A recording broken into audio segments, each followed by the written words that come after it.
Welcome students to P.N.AMERSEY e-learning classes. This is Durga Pujara, your English teacher of standard 5th. So students, we are going to start today with activity number 3, that is 2 facts and 1 fiction. So what is known as fact? Fact is an incident that is occurred in real life. And fiction refers to the literature created from imagination. Okay, children? So here is an activity in which the teacher divides the students in groups of 4 in each. For dividing the class, the teacher can use roll number 1 to 4 and succeeding numbers in each 4, or use chits or randomly distribute them in groups.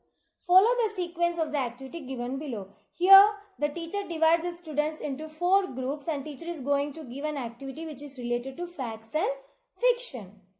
So step number 1.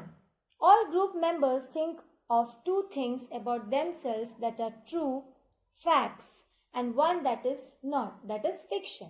Here, as per the subject matter of the lesson, tasks can be carried out. That is, for example, students think of their own festival, religion, community and prepare facts and fictions.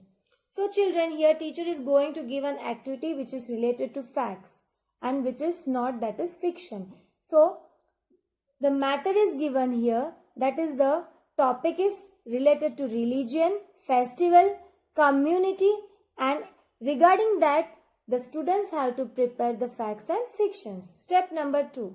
One at a time, each student tells group mates the 3 self-descriptive statements without saying which is fiction and which are facts. For example, it is given here. I come from Kerala. I fly kites on Uttarayan. We prepare many dishes on this day. So these are the examples of facts. Step number 3. Group mates ask questions to try to figure out which statement is fiction. That is, for example, where is Kerala situated? Which is their major festival? Do they fly kites? So these are the examples of fiction, that is imaginary ones. Step number 4. Group mates work together to guess which statement is fictitious and give reasons for their guesses. So what the other students are doing who are in the group mates will work together and they will guess the statements. Which statement is known to be fact and which statement is known to be fiction, and they have to give reasons for their guesses. Step number 5. Group mates share with the class something interesting they learned about each of their group members. So at last, what is the step number 5? All the group mates of each group, they will share with the class their experience and the thing they learned from these topics to their group members. So this activity, students, it is related to facts and fiction. Right, children? So next, children, moving on to activity number 4. So in activity number 4, we are going to learn about collective nouns. A singular word that is used to describe number of persons or things taken together. So such words are called collective nouns. So in this activity, an exercise is given regarding the collective nouns and you have to complete the exercise by using the words given in the brackets. So in the main text, words like a variety of dishes are given. Please note that a singular word is used to describe the number of persons or things taken together. Such words are called collective nouns. In the bracket given below, a list of collective nouns is mixed up. Work in groups or pairs and identify them for its suitable category and fill in the blanks in the following categories with appropriate words from the bracket.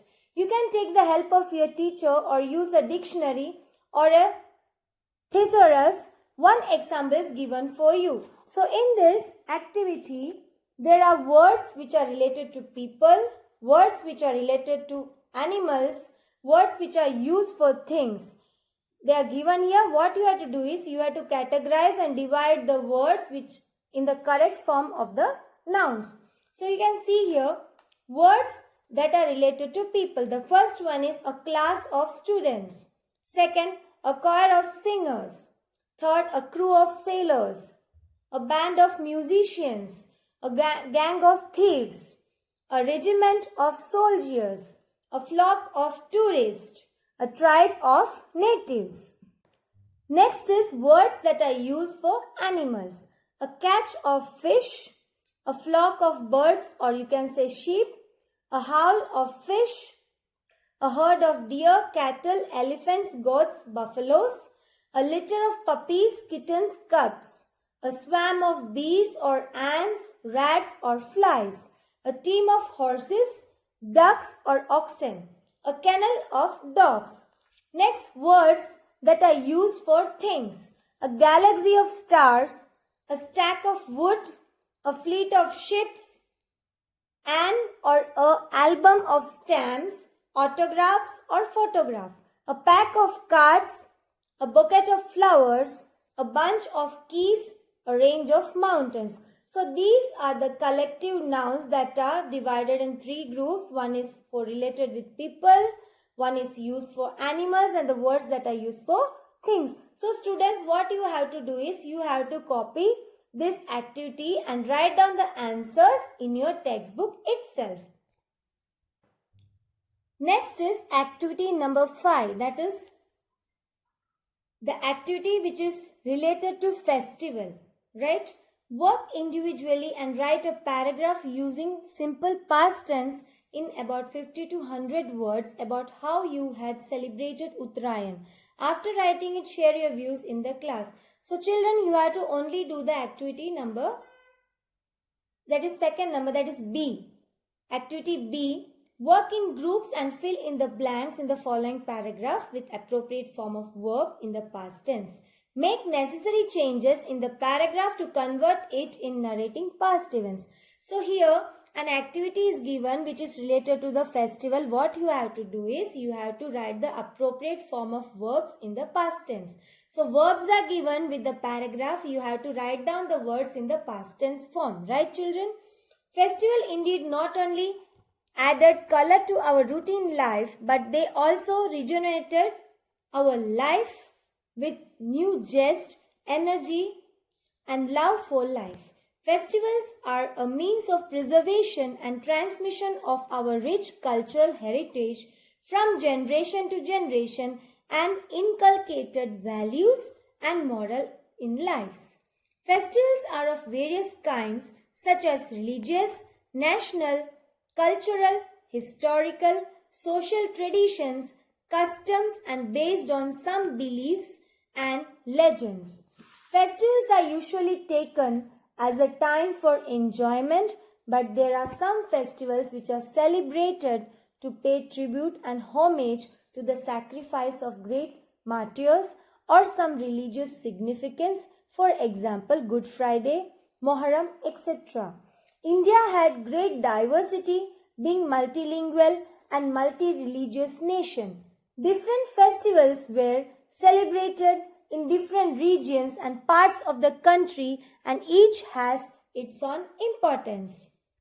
So children, in this paragraph, you can learn about the festivals, how they are celebrated and how the festivals are of various kinds which are religious, national, cultural, historical and social traditions which are customs and based on some beliefs and legends. So in this paragraph, what you have to do is you have to copy the answers in your textbook itself. First of all, you have to learn it, read it out, understand and then copy the answers. So today children, we have completed activity number 3, activity number 4 and activity number 5. In that we have completed the B part. Right children? Hope you have understood this activity. Thank you children. Stay home. Stay safe.